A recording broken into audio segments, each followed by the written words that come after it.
Hey guys, how we doing? I have a helper on this video. All right, we're gonna see how long this one lets me hold it for. I apologize for the bad lighting, but it's evening and I'm by her in her whelping box and I just don't wanna if I go this way, maybe can we see better? If I go by the Christmas tree? No. Okay, I'm just gonna do the best I can here. This. This is one of the males. There's 3 males. His little tongue sticking out. Okay, so I wanted to talk about something quick here. So to get up to speed, you can go back on my last few videos and see why this little guy's mama had to have a C-section to deliver everybody safely. So this is one of the many examples of why I am a huge advocate of having these dogs, the Anatolian Shepherd dogs, started out in the house and really bonding to you as their shepherd. There's 2 major ways, schools of thought of how these dogs should be trained and raised.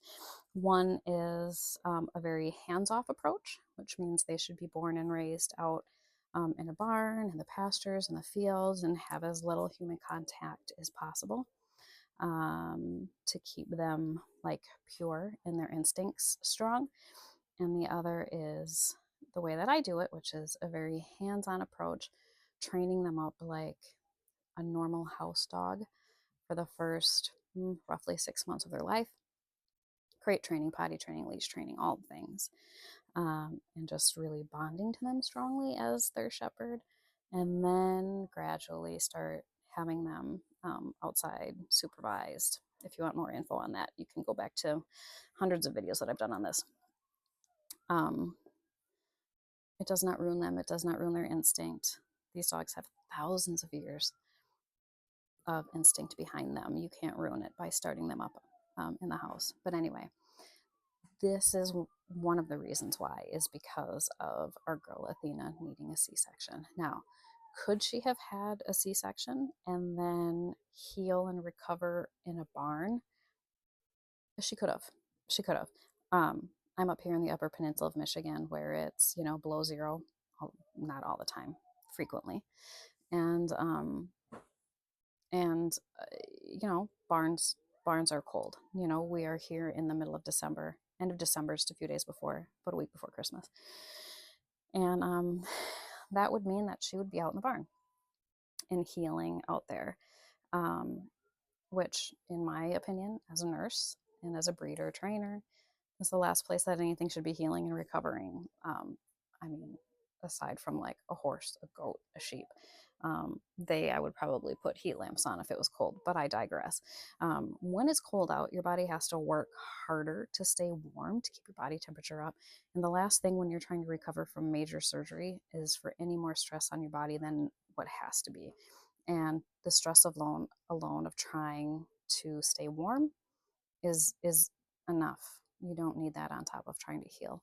So she is in the house where I can keep a very close eye on her. I can keep my house cleaner than the barn, usually, and can just really keep her as infection-free as possible, and just really able to stay on top of pain meds, antibiotics, able to just monitor her much closer. Oh my gosh, his little tongue is sticking out.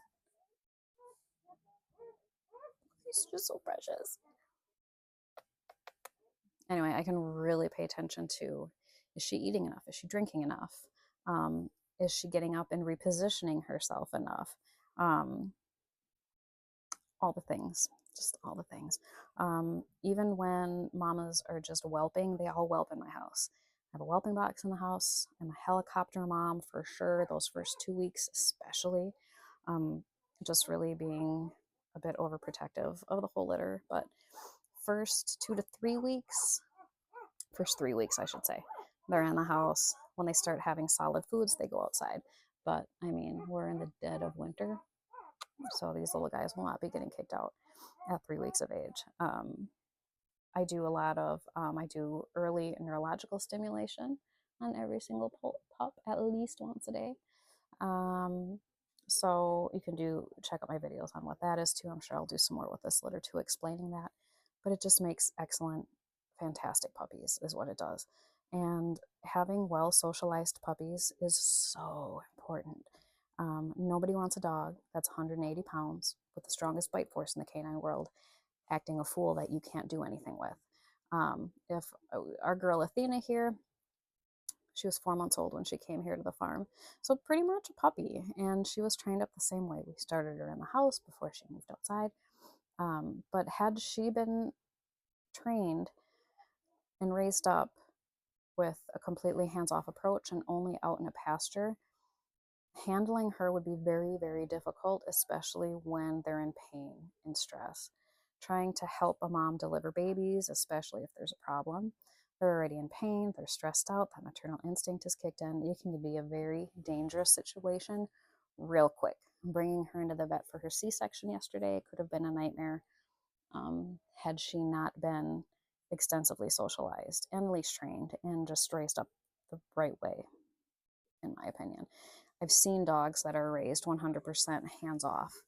Um, it's a very dangerous situation. Nobody wants that. Nobody wants that. Oh my gosh.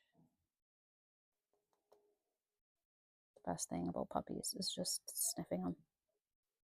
And I wish the lighting was better, but I'll get better videos soon. I just wanted to pop on quick and talk about this because I had just thought about it.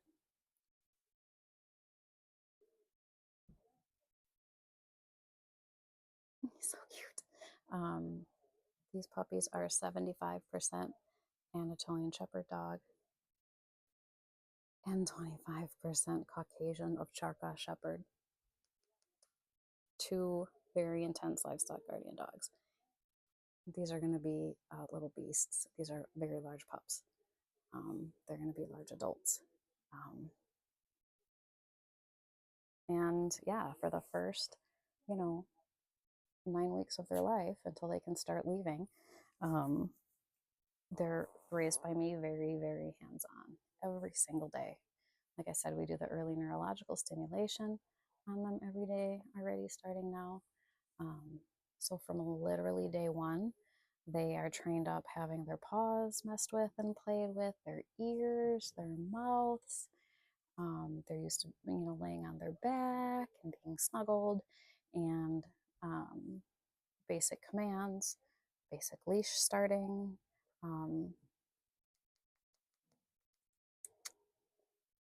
Life is real hard, huh? You're so precious. And I promise you that it does not water down their instincts, and it doesn't make them soft, and it doesn't make them all the things that you'll hear people say. All of my dogs that I've had from the time they're little have all been trained up that way, and they're all stellar, amazing dogs that I could not be more proud of. So when you get one of our pups, it'll be started off in the best possible way.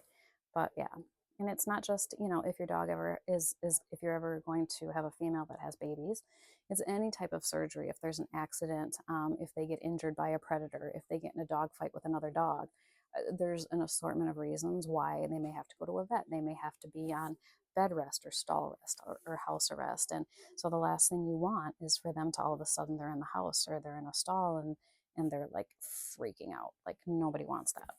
Nobody wants that. So yeah, beefy boy, like 24 hours old. No beefcakes. So anyway, yeah, if you have any questions on why I start them up the way that I do or why I train them up, don't be afraid to ask. He's clearly exhausted. His life is just terrible. I know, babies. So anyway, thanks guys for watching, and I'll be back soon with some more updates. Thanks for watching.